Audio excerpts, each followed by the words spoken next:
In the world of graffiti, civilians that take the law into their own hands are called heroes. And as someone who had multiple hero encounters back in the day, I can tell you how heroes act in 2025 isn't necessarily the same as how they acted back in the 90s. So what were these hero encounters like, and how are they different than how heroes operate in 2025? It's been a minute since I've done a video like this, and usually when I do a 90s versus now video, I'll start with the 90s, I'll start with my experiences back in the day, and work my way forward. But in this video, I plan on doing the opposite. And in 2025, it seems like a lot of people don't have hero encounters, and even the word hero is unfamiliar to a lot of writers. And I know this because when I do videos about heroes, people just straight up ask me, Connor, what the hell is a hero?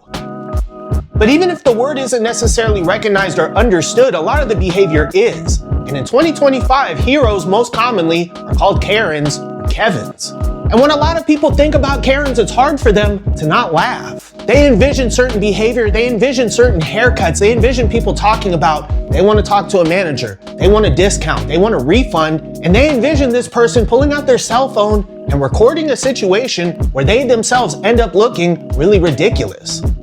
And a lot of times when Karens are out there on video acting crazy, they themselves suffer. So in my mind, it's absolutely understandable that the danger of heroes isn't really recognized in present times. And in the minds of a lot of writers, if somebody walked up to them with a really whack haircut, stuck a cell phone in their face and started recording, possibly the last thing that they're gonna be is scared of this Karen. They're not gonna look at this person that stepped into their personal space as a physical threat, as somebody to take seriously, and as such, this person and their concerns are gonna be brushed off.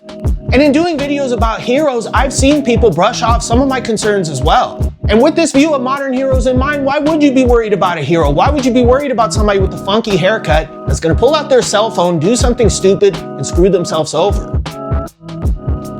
And while some of this kind of behavior that you see from Karens in 2025 existed back in the day, the threat from heroes was a different matter entirely. I do want to state that the main place that you encounter heroes was on the bus. You absolutely could run into heroes on the street, and a lot of people did, including myself. And these situations on the street could be really messed up, especially if somebody was in a car where they were threatening you with a weapon. But given the fact that you were on the street, and maybe you had other people that were going to come to your aid, or simply you just had a lot of different corners and cuts that you could hit, it just seemed like it was less danger and less intense dealing with heroes on the street than on the bus. I really shouldn't have to point out why that is, but for anybody that needs to know, on a bus, you're trapped. As I've talked about multiple times, there's only one way off one of these buses, and if that one way is blocked, you're gonna be forced to deal with this hero and their behavior and the consequences. And the consequences of a hero encounter varied greatly, but on a bus, it always felt much more intense. That feeling of being trapped, feeling claustrophobic, and feeling like you were backed in a corner was never pleasant. But in talking about heroes, I have to tell you guys that there were multiple different types of heroes in the mix back in the day. And there were so many different types of heroes that you could actually break them down into two categories. And these categories are organized and disorganized. Organized heroes were people like the guardian angels. They still exist in 2025, and one of the major factors behind the guardian angels just recently ran for mayor of New York City.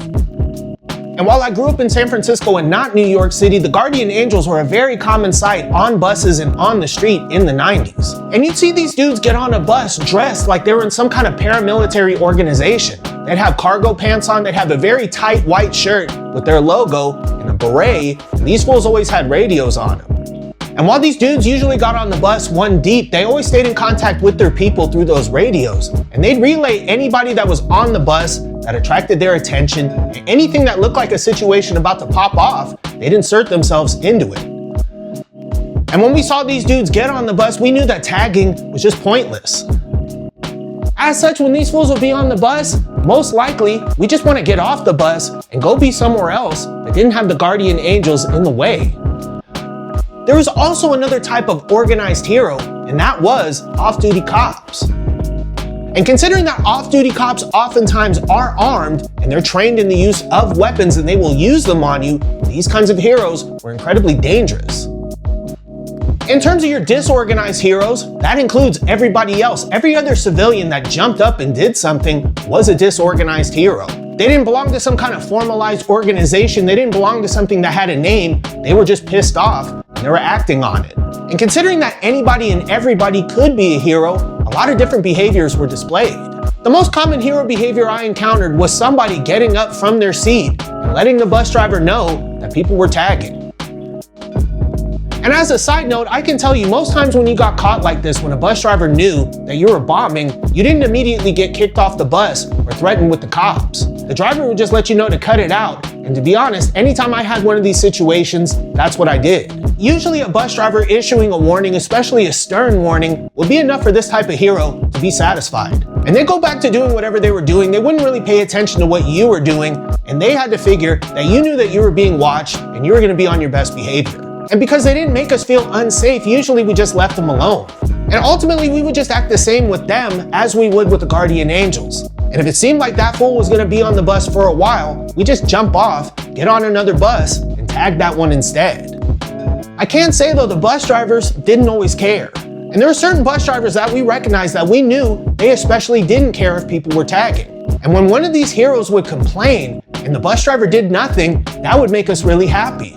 And we might only have something to say to one of these heroes when one of these situations would pass. And there might be a little bit of back and forth afterwards, but they would understand the bus driver didn't care. There was no way for them to just call the cops because cell phones weren't all that common. And unless they wanted a situation, they were just gonna fall back and let it be.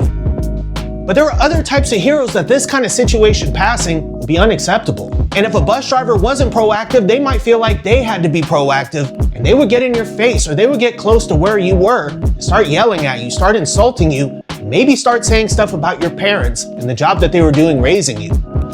And predictably, talking about somebody's mama in the middle of a heated confrontation makes it more heated. And this person that's talking about somebody's mama might understand that if they keep doing so, something was gonna happen. And you'd see all kinds of thoughts just kind of going through their head and they would just kind of come to an understanding and be like, damn, I need to shut the hell up and sit down. But the type of hero you had to worry about the most wasn't gonna say a damn thing to the driver. They were just gonna jump up and try to physically stop you from tagging. And while somebody pulling out a firearm and aiming it at a bunch of kids on a bus was something I never saw happen, I did see heroes getting physical. I know somebody personally that got beat up by a hero in their 40s when they were about 15. And this 40-something-year-old guy beat the crap out of him on the 24 in front of a bus full of people. Nobody intervened, the bus driver didn't do anything, and the guy didn't go to jail for beating the crap out of a kid. People didn't like graph, they liked graffiti writers even less, and anything that happened to you as a writer was always going to be justified in the eyes of some people. And if you want an example of this, look what happened to Ty. Rest in peace. Ty was a pacifist, he was a Buddhist, he was somebody that was naturally nonviolent. And his main preoccupation in life was putting some letters on a wall. He was living for his art. And there wasn't too much else he felt like doing in life, aside from racking and bombing. And while you could say that somebody stealing and illegally destroying property should have some consequences coming their way, I don't believe that those consequences involve them losing their lives. William Porter caught Ty on his fire escape down in the Tenderloin. Ty instantly surrendered. He let him know he wasn't there to break into his place. He was just tagging. And Ty tried to run away from William Porter. But William Porter had a pistol pointed at Ty, and when Ty turned away, he And the fact that there was no consequences for what he did in our eyes let us know the society condoned what he did and they sanctioned it. And pretty much all of us could all envision ourselves in Ty's shoes and see a similar outcome play out. And to just sum this whole thing up, we weren't worried about people that had funny haircuts that were gonna talk about seeing a manager. We were worried about people that were gonna take our lives. And this kind of hero danger in 2025 is so rare, the word hero isn't even understood. And it seems like most people aren't even really inclined towards this kind of civic action. And a lot of people just go out and tag in broad daylight right in front of people without a care in the world.